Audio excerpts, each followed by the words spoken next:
नमस्कार मंडळी. ज्येष्ठ अभिनेत्री ज्योती चांदेकर यांचं आज 16 ऑगस्ट 2025 रोजी निधन झालं. त्या लोकप्रिय अभिनेत्री तेजस्विनी पंडित यांच्या आई होत्या. तर प्रेक्षकांसाठी त्या यांच्या लाडक्या पूर्णाजी होत्या.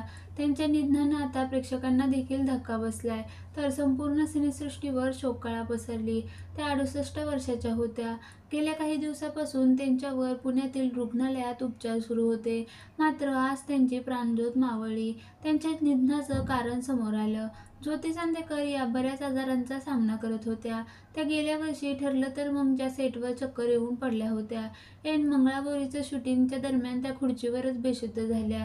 त्यानंतर त्यांना ताबडतोब दवाखान्यात नेण्यात आलं. त्यांच्या शरीरातील सोडियम कमी झाल्यानं त्यांना त्रास झाला होता. त्यानंतर 2 आठवडे त्या ICUमध्ये होत्या. तर 2 महिन्यांनी त्या पूर्ण बऱ्या होऊन ठरलं तर मगच्या सेटवर गेल्या. तोपर्यंत ठरलं तर मगची संपूर्ण टीम त्यांच्यासाठी थांबली होती. याबद्दल स्वतः तेजस्विनीने एक पोस्ट शेअर करत माहिती दिली. गेले काही दिवस ज्योती चांदेकर दवाखान्यात होत्या. यापूर्वीच त्यांचं मणक्याचं ऑपरेशन झालेलं, त्यानंतर त्यांचं गुडघ्याचं देखील ऑपरेशन झालेलं. त्यांना भरपूर आरोग्यविषयी तक्रारी होत्या. त्यांच्या पित्ताशयाची देखील शस्त्रक्रिया झाली होती. इतकं सगळं असून पूर्णाजी ठरलं तर मगमध्ये काम करत होत्या. मात्र त्यांची तब्येत पुन्हा एकदा बिघडल्यानं त्या पुण्याला गेल्या.